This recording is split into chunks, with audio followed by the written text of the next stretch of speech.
Me elame põhjus-tagajärje maailmas. Inimesel loogika toetubki sellele, et see, mis praegu on sinul, see sinu praegune eluetapp, see hetkel, see olukord, mis sul on sinu eelnevate valikute ja tegude tagajärg. Ehk siis praegust seda hetke siin, mis hetkel on, suuresti ei saa muuta, sest see on minu mineviku valikute küsimus. Küll aga ma saan muuta tulevikku, ehk siis ma võin hetkel siinkohal otsustada, et ei, ma täna seda videot ei tee ja ma valin midagi muud teha. Ma siis annan nii-öelda oma valikute ja tegudega loon mingit uut tagajärge. See on see meie praeguse maailma nii-öelda toimimise viis. Ma olen natukene õppinud kabala filosoofiat ja kabala filosoofia järgi meie praegune maailm ongi tagajärgede maailm. Me tuleme põhjuste maailmast, kõik see, mis meil siin on, kõik see mateeria ja ka siis energeetiline olemus on juba tagajärje maailm. Ja me saame seda muuta ainult siis, kui me tegeleme põhjuste maailmaga, kui me mõistame põhjuste maailma. Kabala filosoofias see põhjuste maailma mõistmine ei ole selles mõttes nii lihtne, kuna meil puudub selle maailma mõistmiseks oma keel. Et enne me peame tundma seda keelt, millega suudame põhjuste maailma paremini hoomata, paremini näha, paremini aru saada. Ja kuidas sa tood selle põhjuste maailma siis tagajärgede maailma, siis ongi ühest keeleruumist teise keeleruumi nii-öelda tõlkimine, ümberlülitamine. Aga ma loodan, et sa mõistad, mida see tõlkimine tähendab. Et näiteks, kui sa tahad tõlkida ingliskeelset laulu eesti keelde ümber, siis sageli tuleb see üsna puine, seal läheb mingid asjad kaduma, ehk et sa saad valida, et kas sa teed otsetõlke, et saada just nendest fraasidest ja sõnadest aru, või sa tõlgid üle selle olemuse, selle tunnetuse, mis on ligilähedane sellele originaalile. Ehk siis, kui me alati tõlgime, me kaotame tõlkes väga palju. Ja nõnda on kabala järgi ka põhjus-tagajärje maailmaga, ehk et põhjuste maailm on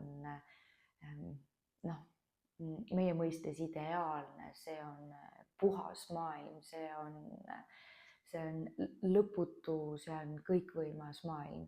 Ma saan aru, et see on nagu selline loogika põhjus-tagajärje maailmast, et see on selline filosoofiline maailmavaade. Aga väga suures osas see sammune maailmavaade juhib meid igapäevaelus. Me väga palju üritame tõlgendada oma mingeid elulisi etappe praeguses olukorras põhjus-tagajärje seoses. Me väga palju esitame küsimust, miks, ja otsime sellele mingit kindlat vastust, lootes, et kui me leiame sellele miksile õige vastuse, siis tagajärg nii-öelda muutub või lahustub. Ainukene häda, et nendele miksidele me ei saa leida loogilist vastust, sest et see põhjus-tagajärje seos ei ole ainult üks jada, sest me elame niivõrd tihedates läbi põimunud lõimede maailmas. Oleme väga palju seotud teiste inimeste valikutega ja nende nii-öelda tegudega. Me oleme seotud sellega, mis maailmas toimub. Me oleme seotud sellega, mis on toimunud sinu varasemas elus, ehk siis see on selline karmaline, energeetiline mõjutus. ainukene häda, et meie inimestena näeme ainult oma elus mingit ühte väikest nii-öelda lõimede jada. Ehk siis, kui seda suurt kangast ette kujutada, siis me ei suuda seda kogu struktuuri näha, vaid me näeme ainult ühte väikest lõimekest ja me teeme mingeid järeldusi selle väikese lõime peal. Tegelikult me peaksime arvestama kogu selle suure nii-öelda vaibaga, mida me ei suuda hoomata. Aga kuna me seda suurt vaipa ei hooma ja me hoomame ainult seda pisikest väikest katket sellest lõimede vaibast, siis me usumegi, et et selles kuskil peitub vastus, et see ongi reaalsus, et siit ma saan oma miksile vastuse. Me leiamegi mingi vastuse sellele, et oma miksile leiame mingi vastuse ja me usume seda. Ja siis me oleme pettunud, et see miks mingit muudatust ei loo. Ja ta võib-olla loob mingi karv on siin. Ja et see miksi vastus võib mõneks ajaks luua sellist head tunnet. Usun selles, et jah, et nüüd on mul see vastus käes ja nüüd on nagu kõik muutunud. Aga vastus ise ei muuda midagi. See vastus on üks lugu, mida sa usud. See on tegelikult sinu enda loodud lugu, mida sa usud. Ja see usk on see, mis sind siis kas päästab või piirab. See on üks koht, mis aitab sul siis kas edasi liikuda või siis leppida, et jah, et see olukord on seepärast niisugune, ja siis on see lugu, mida sa usud. Aga sa pead suutma seda tegu ka siis enda jaoks lahti analüüsida, et ainult mõistmisest ei piisa, vaid et sa pead ka sellest midagi õppima. Kui ma nagu leian selle juurpõhjuse, aga ma ei tee sellega mitte midagi, ma lihtsalt mõistan, et see nii on, siis ei muutu ju sellest mitte midagi. Need miksid on vastused ja lood meie uskumuste kohta. Ja sageli need lood on meie iseenda kohta ja need määravad meie identiteeti.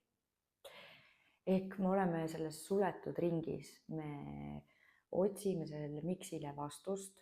Ehk siis me justkui sisimas tunneme, et me otsime põhjendust, miks me nii käitume, siis me leiame selle vastuse, ma käitun sellepärast nii, ja me leian selle vastuse kusagilt minevikust ja sageli see vastus on seotud paratamatusega, mingi sellise olukorraga, mida sa ei saa muuta, sest see on ju minevikus.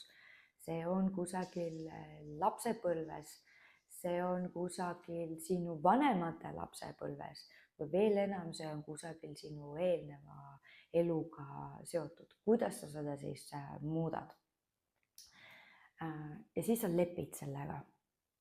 Sa lepid sellega, et nojah, et kuna ma ei saa ju seda muuta, siis ma peangi olema niisugune, nagu ma olen ja ju sellepärast ma teengi niisuguseid valikuid.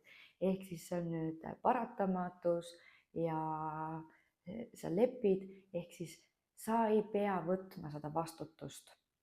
Sa saad selle vastutuse nii-öelda veeretada ära sellele paratamatusele, sellele olukorrale, mida sa muuta ei saa. Ja siis sa saadki ennast õigustada, et ma käitun sellepärast niimoodi, et vaata seal minevikus juhtus nõnda. Ja niimoodi sa kinnitad endale seda lugu iseenda kohta ja mingit muutust ei toimu, kui ainult see leppimine selle paratamatusega, õigustamine, ehk siis sa käid seda ringi, sa toodad seda lugu ja sa usud, sa oledki niisugune ja sa käitud jätkuvalt sedasi ning sa võimendad seda usku, sa võimendad iseenda olukorda ja niimoodi see lumepall siis kasvab. Ehk mida nende miksidega me teeme? Me sageli veeretame nende miksidega vastutuse iseenda pealt ära millelegi muule, kas kellelegi teisele või mingisugusele loole, mingisugusele olukorrale ja me leiame nii-öelda ettekäändeid, et jätkuvalt olla niisugune, nagu me oleme. See on selline ego väga kaval trikk. Identiteet väga tugevalt on ego lugu. See on lugu, millest me hästi tugevalt kinni hoiame, me ei suuda sellest lahti lasta, sest et kui see identiteedi lugu kaob, siis me ei tea, kes me oleme ja me kardame seda laiali lagunemist, laiali valgumist ja see on hirmutav. Ja nii me siis nende ohvrirollis olijatena me muudkui otsime seda miksi vastust, lootes, et kui ma nüüd selle vastuse lõpuks leian, siis see vastus ise maagilisel kombel lahendab minu olukorra. Ehk siis, et ma saan selle vastusega mingisuguse seletuse iseendale ja minu olukord paraneb. Tõepoolest, mõned vastused on väga tugevad ahaa-momendid, need raputavad seest väga palju, need muudavad tõepoolest ajus mingeid ühendusi lahti ja loob uued ühendused. Aga sellest üksi ei piisa. See on ainult see koht, see impulss, see selline võimalus ja väga soodne võimalus hakata tegema midagi teisiti, valima teistmoodi, esitama endale selle õige küsimuse, jätkuküsimuse, mis ma sellest õpin, kuidas ma saan paremini, mida ma saan enda toetamiseks nüüd ära teha. Meie ego nii-öelda leiab uusi erinevaid võimalusi ja trikke, kuidas neid uusi lugusid luua ja rääkida. Tegelikult inimestena kardame muutust, sest see on tundmatu, sest see on võõras, sest me ei tea täpselt, mis saama hakkab, et on väga tugev ebakindlus.